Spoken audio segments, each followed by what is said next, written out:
ഈശോമിശിഹായിൽ പ്രിയപ്പെട്ടവരെ, ഇന്ന് നമുക്ക് 121 സങ്കീർത്തനം ധ്യാനിക്കാം. കർത്താവ് എന്റെ കാവൽക്കാരൻ.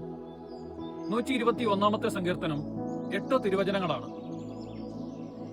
സ്വർഗത്തിന്റെ നിർമ്മാതാവിൽ നിന്നുള്ള സഹായമാണ്. സകല തിന്മകളിൽ നിന്ന് കർത്താവ് നിന്നെ കാത്തുകൊള്ളുമെന്നും നിന്റെ ജീവൻ സംരക്ഷിക്കുമെന്നാണ് സങ്കീർത്തകൻ പറയുന്നത്.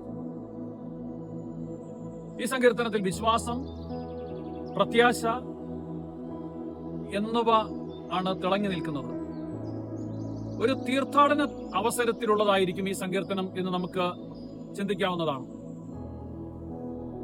കർത്താവ് തണലാകാൻ നമ്മളെപ്പോഴും പ്രാർത്ഥിച്ചുകൊണ്ടിരിക്കണം.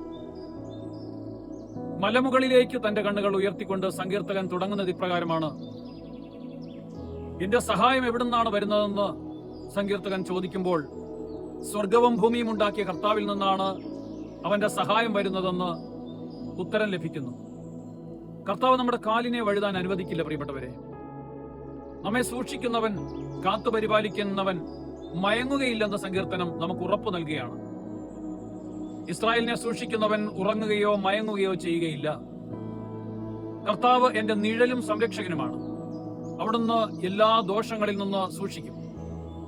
നമ്മുടെ എല്ലാ ചലനവും